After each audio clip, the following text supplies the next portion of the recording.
Hay historias que, de verdad, superan la ficción. Y la que vamos a explorar hoy es, sin duda, una de ellas. Nos vamos a sumergir en un análisis psicológico muy profundo que se basa en un caso real y en la mirada del analista junguiano Sebastián Appelhans. El objetivo, pues, desentrañar el duelo, la culpa y esa sombra tan terrible que es la venganza.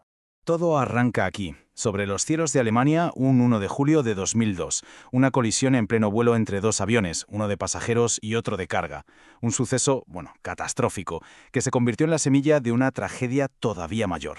La cifra es escalofriante. 71 vidas.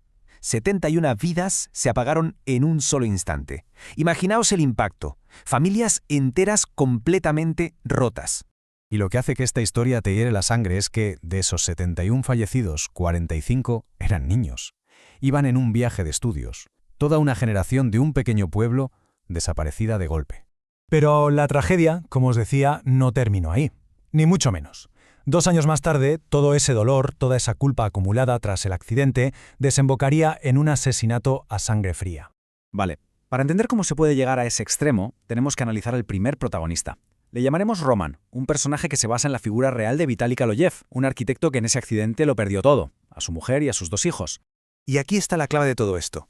Para Roman no es solo la pérdida de su familia, que ya es devastador, es que es la aniquilación total de su proyecto de vida.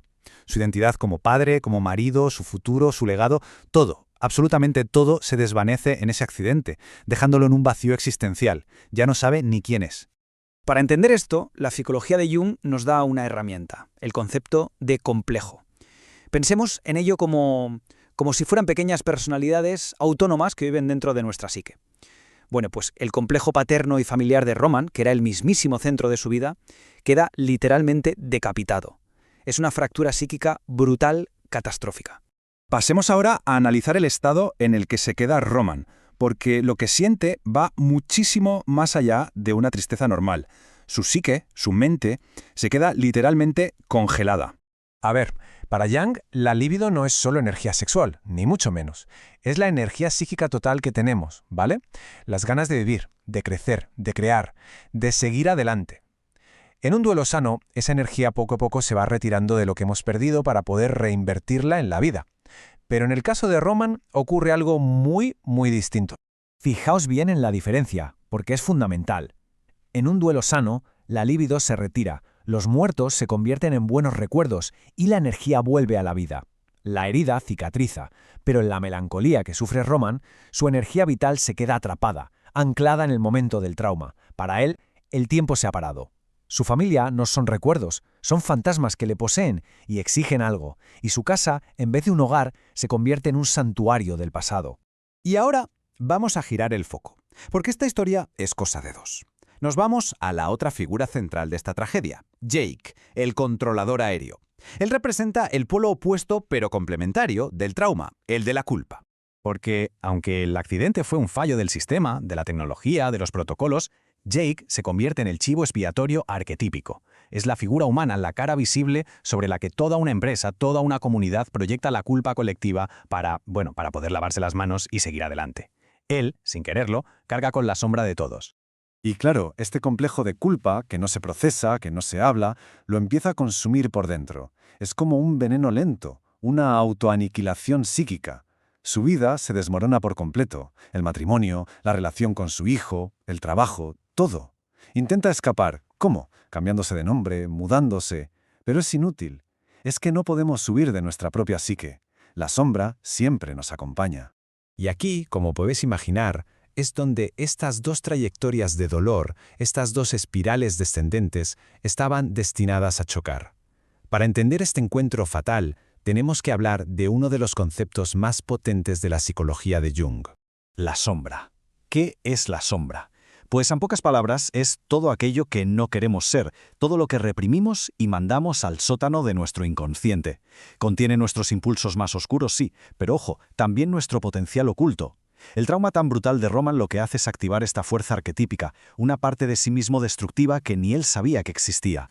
Y aquí entra en juego un mecanismo de defensa muy común, la proyección. Roman no puede enfrentarse a un dolor tan abstracto, tan enorme. Necesita un culpable concreto, una cara, un objetivo. Así que proyecta toda la culpa del sistema, de la aerolínea, del destino. ¿En quién? En una sola persona, Jake. En ese momento, Roman ya no ve a un hombre, ve la encarnación de todo su sufrimiento. De esta forma, Roman y Jake quedan unidos en lo que se conoce como una díada psíquica. Están vinculados por el trauma, como si fuera un hilo invisible, en una especie de fusión inconsciente, lo que Jung llamaba una participation mystique. La rabia de uno alimenta la culpa del otro, y viceversa, en un círculo vicioso terrible. Y este es el punto psicológico clave de todo. Cuando Roman finalmente encuentra a Jake, en un nivel profundo e inconsciente, no está intentando matar a un hombre. Lo que está intentando, de forma desesperada, es matar el complejo de impotencia, de dolor y de rabia que lo está devorando vivo por dentro. Es un intento de externalizar y destruir una agonía que es puramente interna. El desenlace es trágico, como ya sabemos, pero nos deja una lección psicológica fundamental sobre la verdadera naturaleza de la venganza y de la sombra que todos llevamos dentro.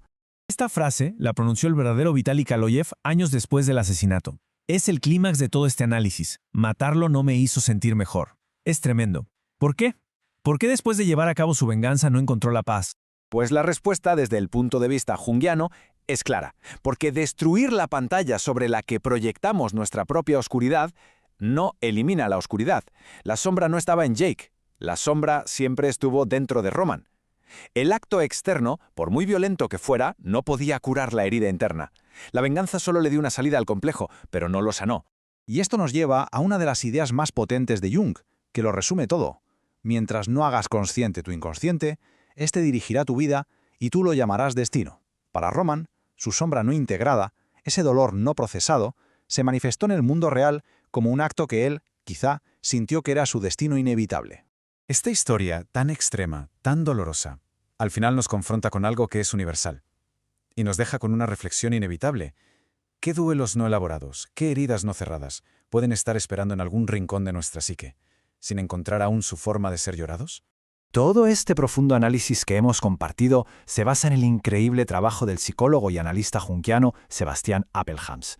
Una mirada que, desde luego, nos permite encontrar sentido y aprendizaje incluso en las más oscuras de las tragedias humanas.